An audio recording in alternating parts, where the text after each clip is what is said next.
कौन सा कथन खनिज के संदर्भ में सही नहीं है? कौन सा कथन सही नहीं है दोस्तों? पहला है इनका एक निश्चित रासायनिक संगठन होता है। दूसरा, ये विभिन्न प्रकार के भूवैज्ञानिक परिवेश में निर्मित होते हैं। तीसरा है सभी खनिज अधात्विक होते हैं। चौथा है यह प्राकृतिक रूप से प्राप्त होने वाले पदार्थ हैं। बताइए दोस्तों कौन सा ऑप्शन सही होगा इस क्वेश्चन का? खनिजों के संदर्भ में दिया गया कथन, तीसरा कथन सत्य नहीं है दोस्तों, क्योंकि सभी खनिज अधात्विक नहीं होते हैं। कुछ खनिज धात्विक भी होते हैं, जैसे कि सोडियम, एल्युमिनियम, मैग्नीशियम, कैल्शियम आदि, जबकि अधात्विक खनिजों में हाइड्रोजन, सल्फर, नाइट्रोजन आदि आते हैं। खनिजों का निश्चित रासायनिक संगठन होता है। यह विभिन्न भूवैज्ञानिक परिवेश में प्राकृतिक रूप में पाए जाते हैं। नेक्स्ट क्वेश्चन है दोस्तों 32 क्वेश्चन है। निम्नलिखित का मिलान कीजिए। मिलान कीजिए दोस्तों, कौन सा ऑप्शन सही होगा इस क्वेश्चन का? 32 का सेकंड ऑप्शन सही हो जाएगा। 32 का इस प्रकार मिलान करेंगे दोस्तों। नेक्स्ट क्वेश्चन है 33 क्वेश्चन। नीचे दो कथन ए और बी भारतीय इतिहास के तिथियों और काल के समसामयिक वाद विवादों के संदर्भ में दिए गए हैं।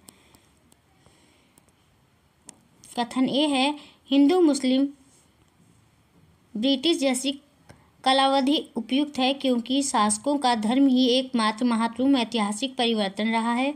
कथन बी है लंबी समयावधि में घटित होने वाली ऐतिहासिक प्रक्रियाओं को निश्चित तिथियों और काल विभाजनों के अंतर्गत लाना समस्यात्मक है।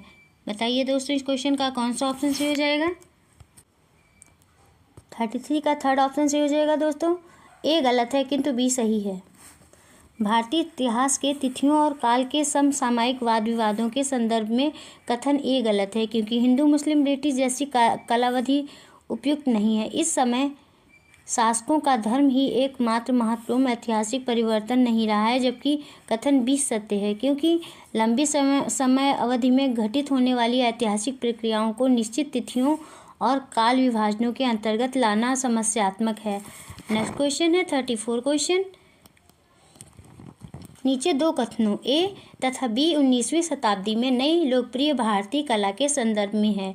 कथन ए है कई चित्र में आपने आसपास के बदलाव का उपहास किया गया। अंग्रेजी भाषा लोगों के नए शौकों का मजाक तथा औरतों को घर से बाहर न निकलने की सलाह दी गई।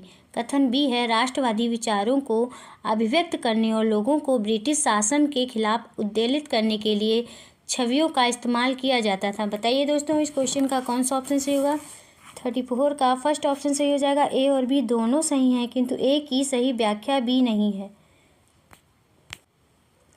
19वीं शताब्दी में नई लोकप्रिय भारतीय कला के संदर्भ में दिए गए दोनों कथन सत्य हैं किंतु ए की सही व्याख्या बी नहीं है।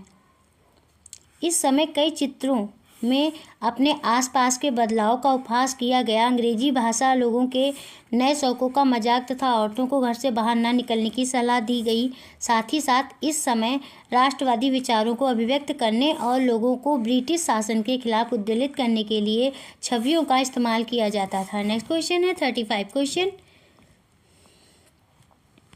भारत में आरंभिक मानवों पर समझ के लिए निम्नलिखित में से किसे एक प्राथमिक स्रोत माना जा सकता है? 35 का कौन सा ऑप्शन सही होगा दोस्तों? थर्ड ऑप्शन सही हो जाएगा। मध्य प्रदेश की शैल चित्रकला। भारत में आरंभिक मानवों पर समझ के लिए मध्य प्रदेश की शैल चित्रकला को एक प्राथमिक स्रोत माना जा सकता है। नेक्स्ट क्वेश्चन है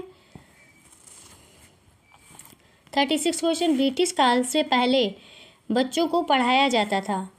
36 का कौन सा ऑप्शन सही होगा दोस्तों? सेकंड ऑप्शन सही हो जाएगा। वर्ष भर फसल की कटाई के समय छोड़कर जब वे खेतों में कार्य करते थे। ब्रिटिश काल से पहले बच्चों को वर्ष भर फसल की कटाई के समय छोड़कर जब वे खेतों में काम करते थे पढ़ाया जाता था। अर्थात ब्रिटिश काल से पूर्व बच्चों को लगभग पूरे वर्ष शिक्षा दी जाती थी, परंतु फसल काटने के समय वे बच्चे खेतों में काम करते थे। इस दौरान उन्हें शिक्षा नहीं मिल पाती थी। नेक्स्ट क्वेश्चन है 37 क्वेश्चन।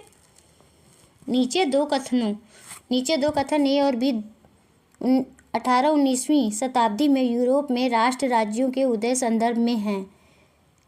कथन ए है 18वीं शताब्दी तक यूरोप के लोग स्वयं को राष्ट्र राज्य के रूप में देखते थे। कथन बी है प्रारंभिक 19वीं शताब्दी में लोगों को यह बोध कराया गया कि प्रत्येक भाषी समुदाय एक अलग राष्ट्र था।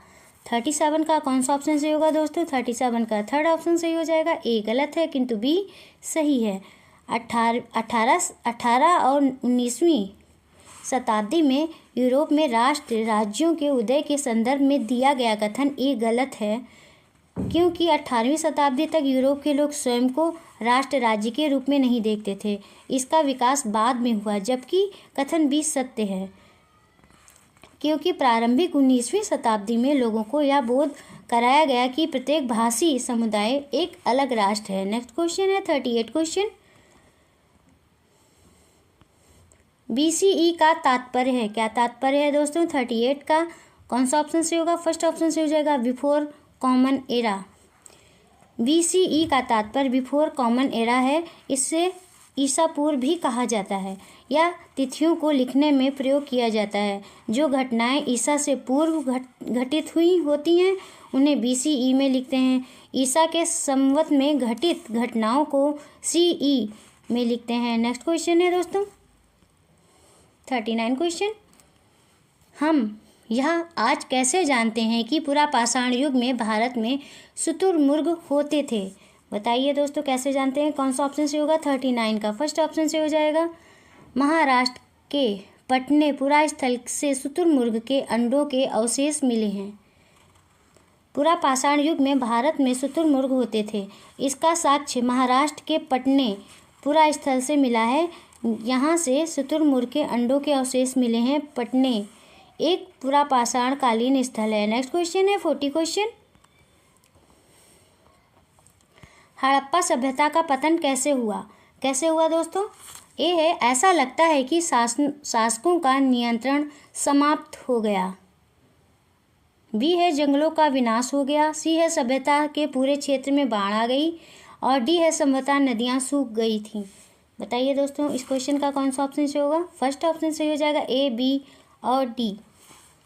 हड़प्पा सभ्यता के पतन के अनेक कारण हैं, जैसे जॉन मार्शल ने इसके पतन का कारण प्रशासनिक शिथिलता बताया है, क्योंकि ऐसा लगता है कि यहाँ के शासकों का नियंत्रण समाप्त हो गया। जंगलों का विनाश एवं जलवायु परिवर्तन हो गया। नदियों का सूखना, आर्यों का आक्रमण, बाढ़ आदि। सभ्यता के पूरे क्षेत्र में बाढ़ आने को इसके पतन का कारण नहीं माना जाता है, क्योंकि इतनी बड़ी सभ्यता में एक साथ बाढ़ नहीं आई होगी और ना ही इसके कोई साक्ष्य मिले हैं।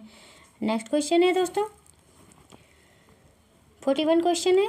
महायान बौद्ध धर्म के अंतर्गत 41 का कौन सा ऑप्शन से होगा दोस्तों? फर्स्ट ऑप्शन से हो जाएगा बुद्ध की प्रतिमाएं बनाई जाने लगी। महायान बौद्ध धर्म के अंतर्गत बुद्ध की प्रतिमाएं बनाई जाने लगी। उन्हें एक देवता मानकर उनकी पूजा की जाने लगी, जबकि हीनयान बुद्ध को एक महापुरुष मानते थे, ना कि देवता। नेक्स्ट क्वेश्चन है दोस्तों 42 क्वेश्चन।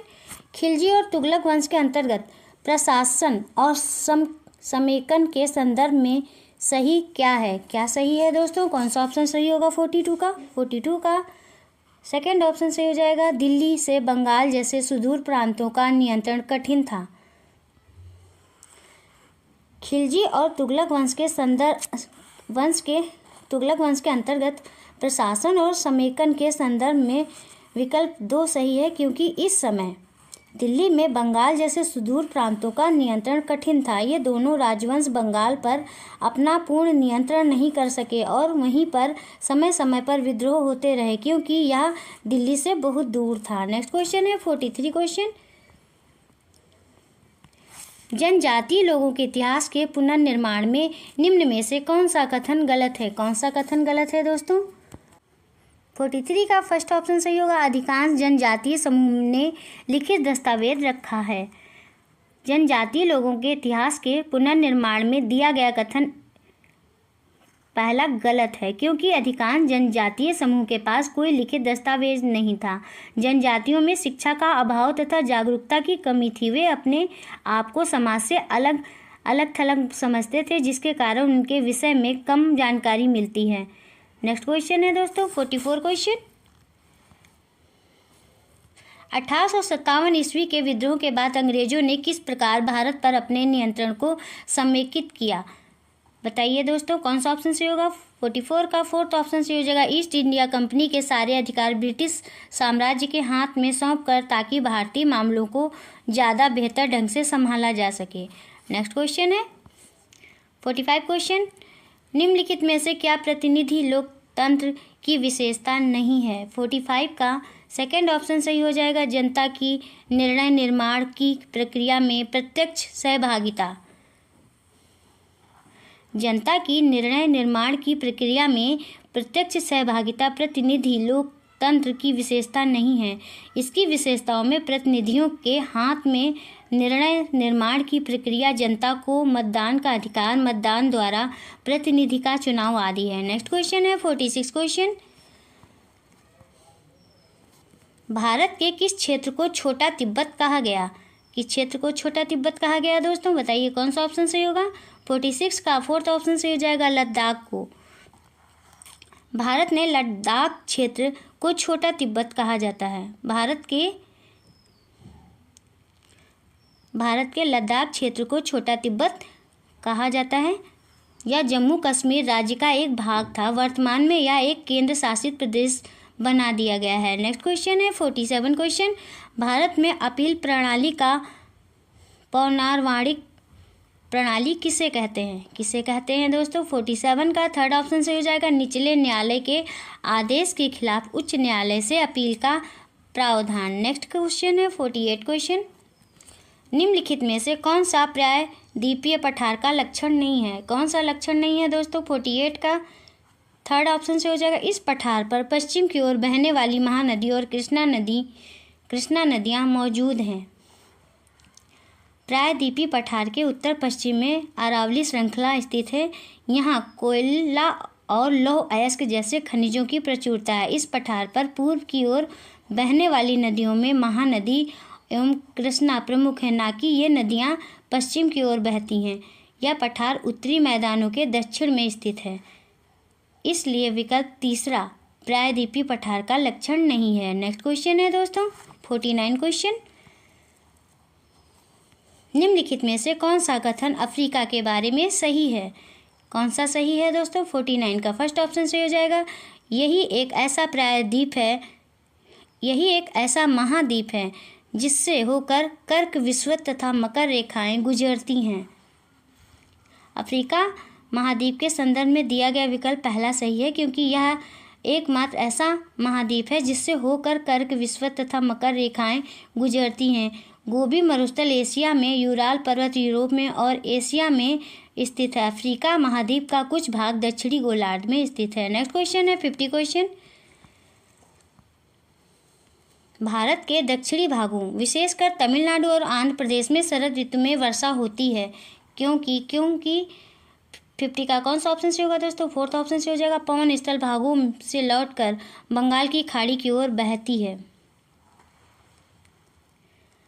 भारत के दक्षिणी भागों विशेषकर तमिलनाडु और आंध्र प्रदेश में शरद ऋतु में वर्षा होती है, क्योंकि पवन स्थल भागों से लौटकर बंगाल की खाड़ी की ओर बहती है।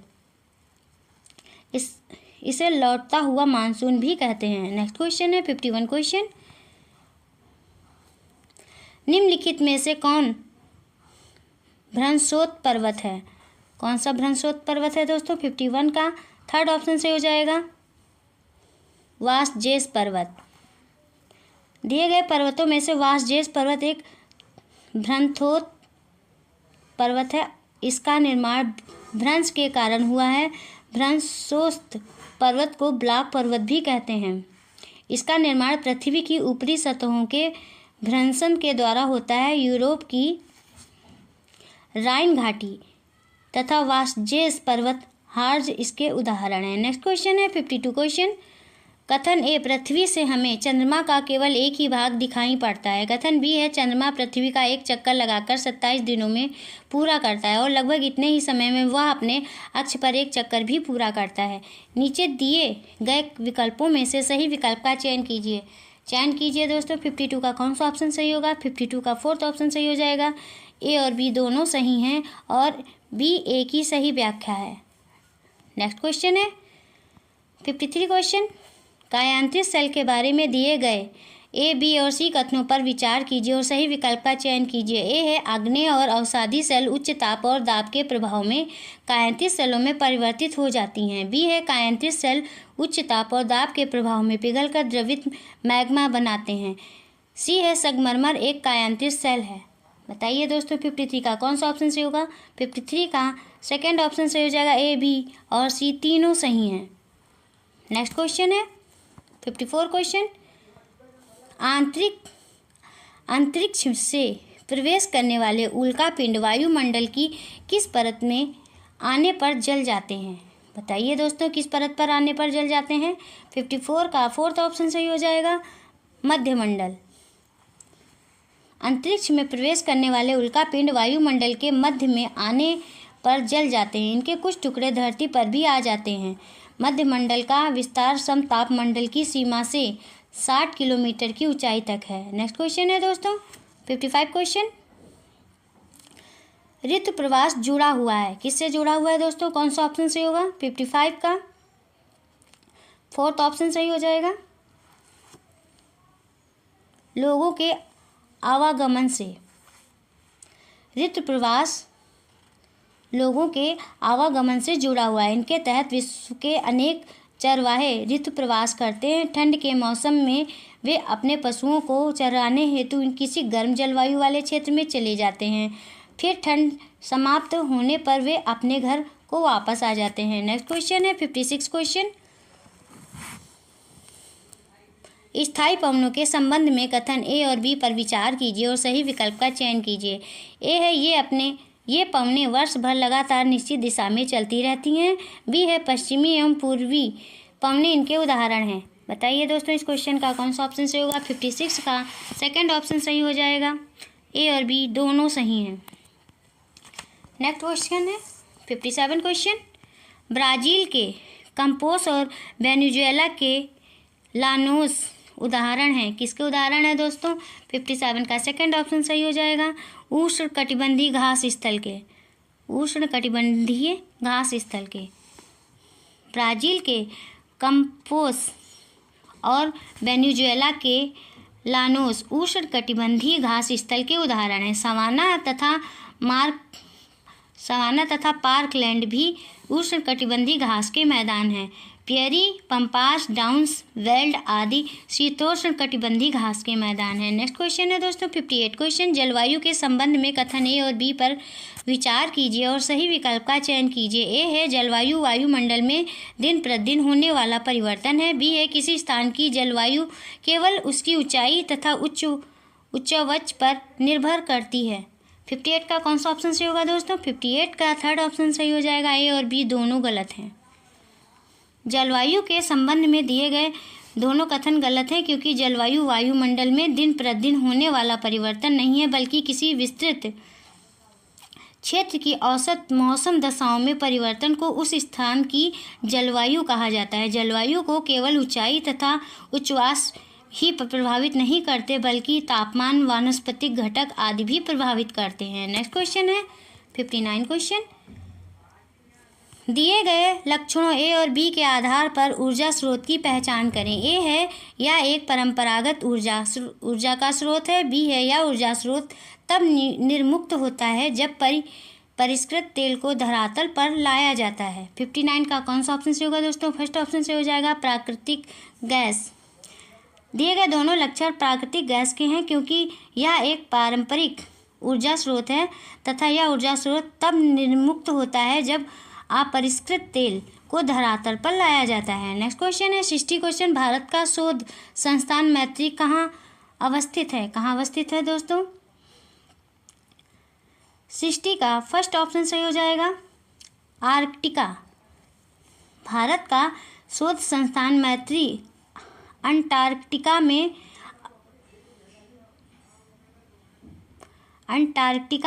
में अवस्थित है। यह भारत का दूसरा स्थायी अनुसंधान केंद्र है। इसका निर्माण वर्ष 1989 में किया गया था। भारत का अंटार्कटिका में पहला शोध संस्थान दक्षिण गंगोत्री था, जो अब बंद कर दिया गया है। नेक्स्ट क्वेश्चन है 61 क्वेश्चन। सामाजिक विज्ञान में आकलन का मुख्य उद्देश्य है। मुख्य उद्देश्य क्या है दोस्तों? 61 का थर्ड ऑप्शन सही हो जाएगा। शिक्षार्थियों को प्रतिपुष्टि देना तथा मानक स्थापित करना जिनको पाने के लिए प्रयासरत रहें। सामाजिक विज्ञान में आकलन का मुख्य उद्देश्य है शिक्षार्थियों को प्रतिपुष्टि देना और मानक स्थापित करना जिनको पाने के लिए वे प्रयासरत रहें। इसके माध्यम से शिक्षार्थियों का विकास भी किया जाता है। नेक्स्ट क्वेश्चन है दोस्तों 62 क्वेश्चन। सामाजिक विज्ञान की कक्षा में फिल्मों को एक प्रभावी शैक्षणिक उपकरण के रूप में उपयोग किया जा सकता है, क्योंकि ये है फिल्में कक्षा के भीतर बाहरी दुनिया को ला सकती हैं। बी है फिल्में अनदेखी और अनसुने संदर्भों को खोजने की शक्ति से प्रेरित करती हैं। सी है फिल्में ऐसी कहानियों, संवादों और छवियों को सामने लाती हैं जो जीवन में हमसे दूर हो सकती हैं।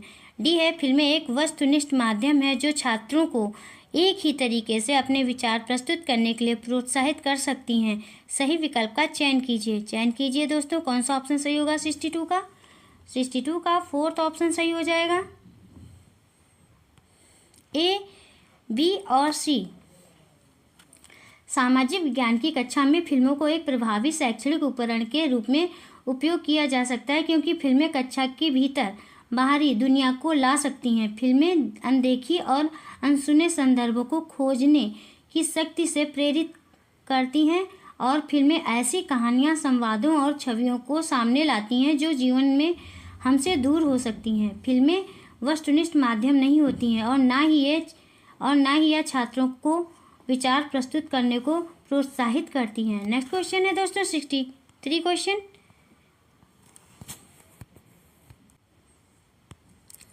कक्षा में मानचित्र के प्रयोग के संदर्भ में निम्नलिखित कथनों में सही कौन सा है? ए है मानचित्र एक सामाजिक राजनीतिक निर्मित है। बी है चिरकाल से उत्तर को सदा सभी सामाजिक राजनीतिक संदर्भों में मानचित्र में ऊपर दर्शाया गया है। सी है मानचित्र एक त्रिआयामी साधन है जबकि हम 2 आयामी दुनिया में रहते हैं।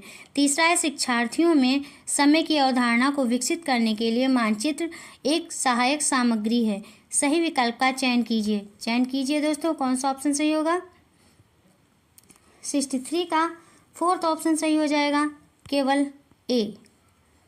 नेक्स्ट क्वेश्चन है 64 क्वेश्चन। 64 क्वेश्चन है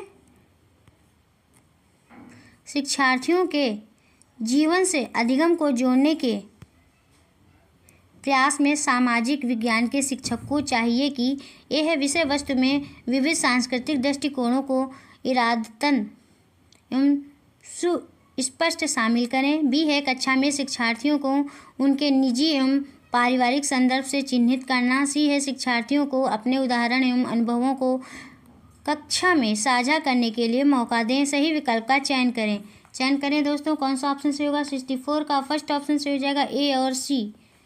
नेक्स्ट क्वेश्चन है 65 क्वेश्चन। इतिहास पढ़ाते वक्त वंशावली चार्ट का प्रयोग होता है। ए है किसी साम्राज्य या वंश के वर्धन एवं विकास को चित्रित करने के लिए। बी है अनुक्रम एवं प्रकार्यात्मक संबंधों को दर्शाने के लिए। सी है कालक्रमिक रूपरेखा देने के लिए। डी है शिक्षार्थियों में स्थान की अवधारणा विकसित करने के लिए। सही विकल्प का चयन कीजिए दोस्तों। कौन सा ऑप्शन सही होगा? 65 का फोर्थ ऑप्शन सही हो जाएगा, ए, बी और सी। नेक्स्ट क्वेश्चन है 66 क्वेश्चन। दृष्टिबाधित शिक्षार्थियों के साथ कार्य करते समय एक सामाजिक विज्ञान शिक्षक को किस प्रकार से शिक्षण अधिगम प्रक्रिया में अनुकूलन करना चाहिए? ए है यथोचित विराम तथा पुनरावृत्ति के साथ स्पष्ट एवं उच्च आवाज में बोलना। बी है विविध प्रकार के आकर्षक दृश्यों वाले कार्यपत्रों का प्रयोग करना। सी है मौखिक संकेतों द्वारा कल्पना करने के अवसरों को उत्पन्न करना। डी है कक्षा में चर्चा के दौरान टेक्सटाइल सामग्रियों को शामिल करना। सही विकल्प का चयन करें दोस्तों। सही विकल्प का चयन कीजिए। कौन सा ऑप्शन सही होगा? 66 का फर्स्ट ऑप्शन सही हो जाएगा ए, सी तथा डी। नेक्स्ट क्वेश्चन है 67 क्वेश्चन। सामाजिक विज्ञान शिक्षण में प्रोजेक्ट विधि के कथनों पर विचार करें। ए है या उपयोगितावादी दृष्टिकोण से प्रेरित है, बी है या शिक्षार्थियों को खोजी बना देती है, सी है या पूर्ण रूपेण एक शिक्षक केंद्रित विधि है, डी है या स्वनिर्देशित क्रियाकलापों द्वारा अधिगम को मानती है। सही विकल्प का चयन करें दोस्तों। कौन सा ऑप्शन सही होगा? 67 का सेकंड ऑप्शन सही हो जाएगा बी, ए, बी एवं डी। नेक्स्ट क्वेश्चन है 68 क्वेश्चन। अन्वेक्षण को इच्छुक रचनात्मक दृष्टिकोण से एक सामाजिक विज्ञान की शिक्षिका अपने शिक्षार्थियों को किस रूप में देखेगी? ए है सामाजिक प्रक्रियाओं में खोज करने को उत्सुक, बी है स्रोतों के आधार पर कल्पनाशील, सी है समस्याओं के समाधान के सुझावों की कोशिश करने वाले, डी है विवादास्पद मुद्दों को उच्चतर शिक्षा के स्तर पर चर्चा करने के लिए स्थगित करने वाले। सही विकल्प का चयन करें दोस्तों। कौन सा ऑप्शन सही होगा? 68 का फर्स्ट ऑप्शन सही हो जाएगा ए, बी एवं सी। नेक्स्ट क्वेश्चन है 69 क्वेश्चन। सामाजिक विज्ञान की पाठ्यचर्या को अधिक समावेशी बनाने में निम्न में से कौन सहायक हो सकता है? ए है पाठ्यचर्या को जेंडर संबंधित मुद्दों से जोड़ना, बी है कक्षा में एक रूप निर्देश एवं एक निश्चित शिक्षण शैली, सी है विभिन्न स्रोतों को शामिल करना आधिकारिक एवं निम्न वर्गीय प्रसंगों के, डी है एक परीक्षा पत्र सभी शिक्षार्थियों के लिए। सही विकल्प का चयन करें दोस्तों। 69 का कौन सा ऑप्शन सही होगा? 69 का फर्स्ट ऑप्शन सही हो जाएगा ए एवं सी। नेक्स्ट क्वेश्चन है 70 क्वेश्चन। विद्यार्थियों को विवेचनात्मक होना क्यों सीखना चाहिए दोस्तों? 70 का कौन सा ऑप्शन सही हो जाएगा दोस्तों? 70 का सेकंड ऑप्शन सही हो जाएगा यह समझने के लिए कि मुद्दे उनकी खुद की जिंदगी से कैसे जुड़े हुए हैं। विद्यार्थियों को विवेचनात्मक होना इसलिए सीखना चाहिए क्योंकि उन्हें यह समझना होगा कि मुद्दे उनकी खुद की ज़िंदगी से कैसे जुड़े हुए हैं, अर्थात किसी मुद्दे को अपने जीवन से जोड़ देने पर वह उसे आसानी से समझ सकेंगे और उनकी विवेचना कर सकेंगे। नेक्स्ट क्वेश्चन है 71 क्वेश्चन। निम्नलिखित उदाहरणों में से विविधता को दर्शाने वाले उदाहरण का चयन करें दोस्तों। कौन सा ऑप्शन सही होगा? 71 का थर्ड ऑप्शन सही हो जाएगा पारितोष को बांग्ला अच्छी आती है, वहीं सुचिता हिंदी बोलती है। दिए गए उदाहरण में से विविधता को दर्शाने वाला उदाहरण विकल्प डी है। विकल्प तीसरा है क्योंकि यहाँ पर भाषा संबंधी विविधता का वर्णन है। यहाँ पारितोष को बांग्ला अच्छी आती है और सुचिता हिंदी बोलती है। हमारे देश में भाषाई, प्रांतीय, जाति और सांस्कृतिक आदि अनेक प्रकार की विविधताएं विद्यमान हैं। नेक्स्ट क्वेश्चन है 72 क्वेश्चन। एक स्कूल के सामाजिक विज्ञान के शैक्षणिक भ्रमण में जीरो बोमडिला नामदफा राष्ट्रीय उद्यान, तवांग तथा लिसोंग गांव को शामिल किया गया। किस माध्यम से विद्यार्थियों को आप भ्रमण किए गए दो राज्यों को इंगित करने को कहेंगे? 72 का सेकंड ऑप्शन सही होगा दोस्तों, अरुणाचल प्रदेश और मणिपुर एक मानचित्र पर। क्योंकि स्कूल के सामाजिक विज्ञान के शैक्षणिक भ्रमण में जीरो बोमडिला नामदफा राष्ट्रीय उद्यान, तवांग तथा लिसोंग गांव को शामिल किया गया है, इसलिए यहाँ का भ्रमण करने के लिए विद्यार्थी अरुणाचल प्रदेश एवं मणिपुर के मानचित्र का सहारा लेंगे क्योंकि ये स्थान इन दोनों राज्यों में स्थित हैं। इससे विद्यार्थी उसे आसानी से समझ सकेंगे और भ्रमण में कोई दिक्कत भी नहीं आएगी। नेक्स्ट क्वेश्चन है 73 क्वेश्चन। सामाजिक विज्ञान की समसामयिक समझ अध्यापकों को निम्नलिखित सभी को करने को प्रोत्साहित करती है, केवल इसको छोड़कर दोस्तों कौन सा ऑप्शन सही होगा? 73 का फर्स्ट ऑप्शन सही हो जाएगा प्रश्नों के समान उत्तर देने के लिए शिक्षार्थियों को प्रोत्साहन देना जिससे कि सभी बेहतर बन सकें। नेक्स्ट क्वेश्चन है 74 क्वेश्चन। निम्नलिखित में से जेंडर रूढ़िवादिता का उदाहरण नहीं है, कौन सा नहीं है दोस्तों? 74 का कौन सा ऑप्शन सही होगा? सेकंड ऑप्शन सही हो जाएगा हालांकि लड़के कक्षागत चर्चा में दबदबा बनाने का प्रयास करते हैं, लेकिन लड़कियों एवं लड़कों दोनों की सहभागिता को प्रोत्साहित किया जाता है। दिया गया विकल्प दूसरा एक जेंडर रूढ़िवादिता का उदाहरण नहीं है, क्योंकि इसमें लड़के एवं लड़कियां दोनों को प्रोत्साहित किया गया है, जबकि केवल लड़कियों को कक्षा का बोर्ड सजाने के लिए कहना, लड़के एवं लड़कियों को अलग अलग पंक्ति में बैठाना तथा फुटबॉल टूर्नामेंट के लिए केवल लड़कों को प्रोत्साहित करना जेंडर रूढ़िवादिता के उदाहरण हो सकते हैं। दोस्तों नेक्स्ट क्वेश्चन है 75 क्वेश्चन। सामाजिक विज्ञान शिक्षण को प्रभावी बनाने के लिए आवश्यक होगा। ए है अतीत की सभी सांस्कृतिक कक्षाओं को बनाए रखना। बी है साहित्यिक स्रोतों का समालोचनात्मक विश्लेषण करना, चाहे वो कितने भी पुराने हों। सी है सभी गैर शाब्दिक स्रोतों का निष्कासन करना। डी है स्रोतों के ट्रांसगुलेशन को प्रमुखता देना। सही विकल्प का चयन कीजिए दोस्तों। 72 का सेकंड ऑप्शन सही होगा, बी एवं डी। सामाजिक विज्ञान शिक्षण को प्रभावी बनाने के लिए यह आवश्यक है कि साहित्यिक स्रोतों का समालोचनात्मक विश्लेषण किया जाए, चाहे वो कितने भी पुराने क्यों ना हों। साथ ही साथ स्रोतों के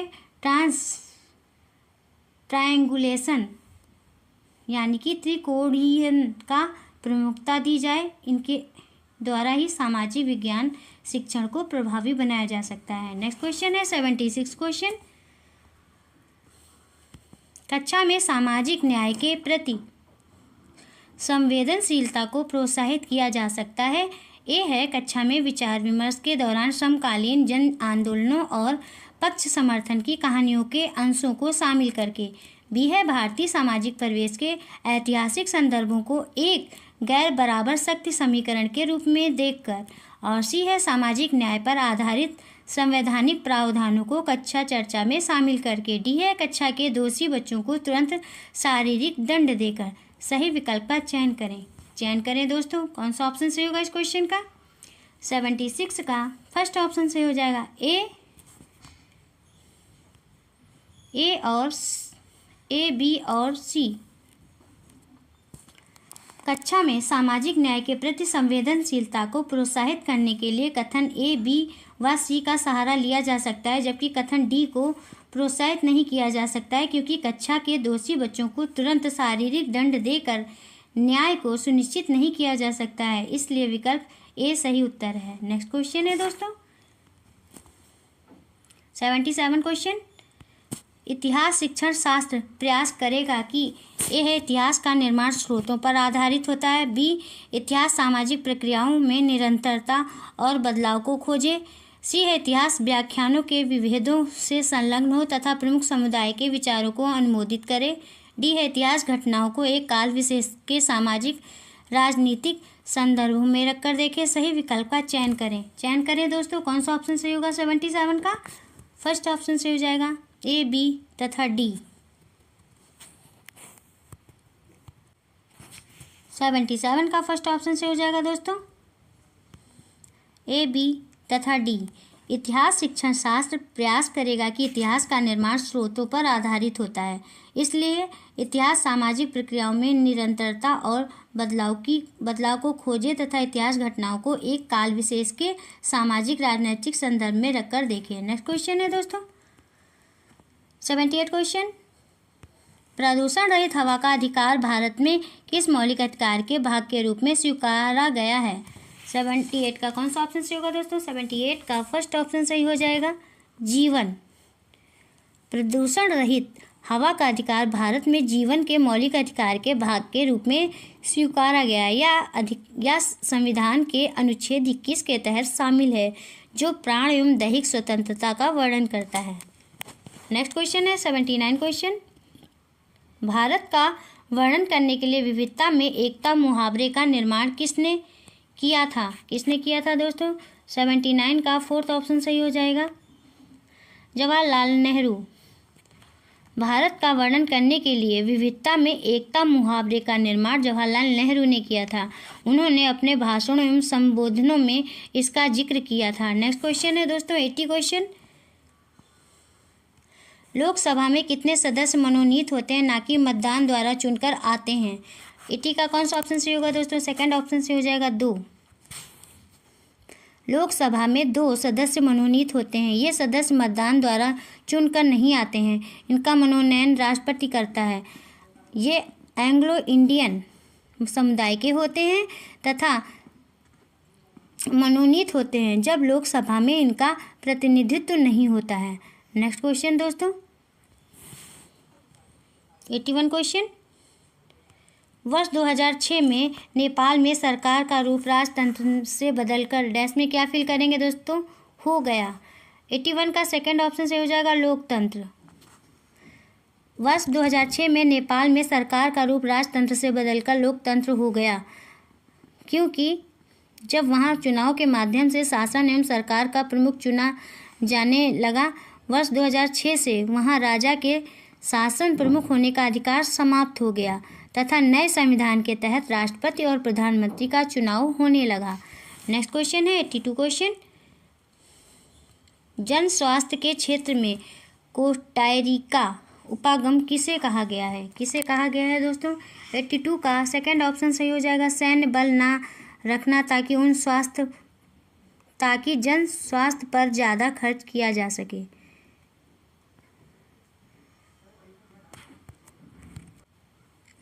जन स्वास्थ्य के क्षेत्र में कोस्टारिका उपागम वर्णित करता है कि राज्यों को सैन्य बल नहीं रखना चाहिए जिससे कि जन स्वास्थ्य पर ज़्यादा धन खर्च किया जा सके। सैन्य बल ना रखने पर सरकारी धन बचेगा जिसका उपयोग स्वास्थ्य पर किया जा सकेगा। नेक्स्ट क्वेश्चन है 83 क्वेश्चन। वर्ष 1997 में भारतीय उच्चतम न्यायालय ने विशाखा निर्देश की रचना महिलाओं को डैश में क्या फिल करेंगे दोस्तों? यौन उत्पीड़न से बचाने के लिए की।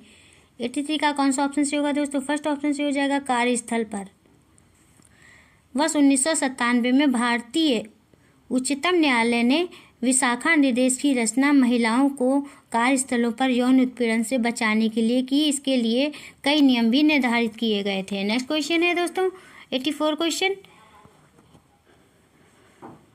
निम्नलिखित में से कौन भारत में एक राज्य के राज्यपाल की नियुक्ति करते हैं? 84 का कौन सा ऑप्शन से होगा दोस्तों? सेकंड ऑप्शन से हो जाएगा केंद्र सरकार। भारत में एक राज्य के राज्यपाल की नियुक्ति केंद्र सरकार करती है, अर्थात राष्ट्रपति द्वारा राज्यपालों की नियुक्ति की जाती है।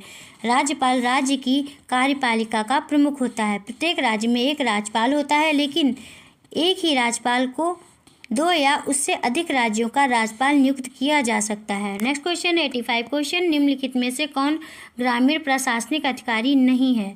कौन नहीं है दोस्तों? 85 का फर्स्ट ऑप्शन से हो जाएगा नगर निगम वार्ड काउंसलर। नगर निगम वार्ड काउंसलर ग्रामीण प्रशासनिक अधिकारी नहीं है, यह नगरों में होता है, जबकि भूमि रिकॉर्ड अधिकारी लेखपाल या पटवारी ग्रामीण प्रशासनिक अधिकारी होते हैं। नेक्स्ट क्वेश्चन है 86 क्वेश्चन। भारतीय उच्चतम न्यायालय द्वारा दिए गए D.K. वसु निर्देश क्या है? क्या है दोस्तों? 86 का थर्ड ऑप्शन से हो जाएगा गिरफ्तारी, नज़रबंदी और पूछताछ के दौरान पुलिस द्वारा पालन की जाने वाली प्रक्रियाओं से जुड़े निर्देश। भारतीय उच्चतम न्यायालय द्वारा दिए गए D.K. वसु निर्देश गिरफ्तारी, नज़रबंदी और पूछताछ के दौरान पुलिस द्वारा पालन की जाने वाली प्रक्रियाओं से जुड़े निर्देश हैं। इसके तहत पुलिस के कुछ कर्तव्यों एवं अधिकारों का उल्लेख किया गया है, जिसके अंतर्गत रहते हुए वे किसी गिरफ्तार एवं नज़रबंद व्यक्ति से पूछताछ कर सकते हैं। नेक्स्ट क्वेश्चन है 87 क्वेश्चन। वन अधिकार कानून 2006 अपने शीर्षक में कौन सी श्रेणी के अधिकारों को स्वीकारता है? 87 का फोर्थ ऑप्शन सही हो जाएगा अनुसूचित जनजातियां। वन अधिकार कानून 2006 अपने शीर्षक में अनुसूचित जनजातियों की श्रेणी के अधिकारों को स्वीकारता है, अर्थात इसके द्वारा एसटी वर्ग के लोगों को कुछ वन संबंधी अधिकार दिए गए हैं। नेक्स्ट क्वेश्चन है 88 क्वेश्चन। द्वितीयक स्रोत का एक उदाहरण है। 88 का कौन सा ऑप्शन से होगा दोस्तों? थर्ड ऑप्शन से हो जाएगा हमारे अतीत कक्षा के लिए NCERT की इतिहास की पाठ्य पुस्तक, और फोर्थ है भारत का संविधान। 88 का कौन सा ऑप्शन सही हो जाएगा दोस्तों? 88 का थर्ड ऑप्शन सही हो जाएगा हमारे अतीत कक्षा 6 के लिए NCERT की इतिहास की पाठ्य पुस्तक। दिए गए विकल्प में से द्वितीयक स्रोत का उदाहरण हमारे अतीत कक्षा 6 के लिए NCERT की इतिहास की पाठ्य पुस्तक है, क्योंकि इसकी रचना प्राथमिक स्रोतों के द्वारा विभिन्न लेखकों द्वारा की गई है। नेक्स्ट क्वेश्चन है 89 क्वेश्चन। नीचे दिए गए दोनों कथनों पर विचार कीजिए। ए है, परीक्षाएं तंत्र की सुविधा के लिए निर्मित कृत्रिम परिस्थितियां हैं, ना कि व्यक्तिगत शिक्षार्थी के लिए। बी है, स्मृति परीक्षण से दूर दक्षताओं के परीक्षण पर जोर के रूप में बदलाव सामाजिक विज्ञान की कक्षा में तनाव को कम करेगा। 89 का कौन सा ऑप्शन से होगा दोस्तों? फर्स्ट ऑप्शन से हो जाएगा। दोनों कथन ए और बी सही हैं। दोनों कथन ए और बी सही हैं, क्योंकि परीक्षाएं तंत्र की सुविधा के लिए निर्मित कृत्रिम परिस्थितियां हैं, ना कि व्यक्तिगत शिक्षार्थी के लिए। स्मृति परीक्षा से दूर दक्षताओं के परीक्षण पर जोर के रूप में बदलाव सामाजिक विज्ञान की कक्षाओं में तनाव को कम करेगा। नेक्स्ट क्वेश्चन है दोस्तों 90 क्वेश्चन। यह आज की वीडियो का लास्ट क्वेश्चन है दोस्तों। सामाजिक विज्ञान के अध्यापक या अध्यापिका का मुख्य उद्देश्य होना चाहिए। क्या होना चाहिए दोस्तों? फर्स्ट ऑप्शन से हो जाएगा सभी तत्व जो समाज का निर्माण करते हैं उनके बीच के संबंधों का शिक्षार्थियों को बोध कराना। सामाजिक विज्ञान के अध्यापक या अध्यापिका का मुख्य उद्देश्य सभी तत्व जो समाज का निर्माण करते हैं उनके बीच के संबंधों का शिक्षार्थियों को बोध कराना होता है। इससे विद्यार्थी समाज के सभी तत्वों को समझ पाते हैं। बस दोस्तों, आज की वीडियो में इतना ही। दोस्तों, यदि आपको क्लास पसंद आई हो तो चैनल को सब्सक्राइब करिए, लाइक करिए, शेयर करिए और कमेंट करके बताइए कि क्लास कैसी रही। मिलते हैं नेक्स्ट क्लास में। Thank you for watching this video.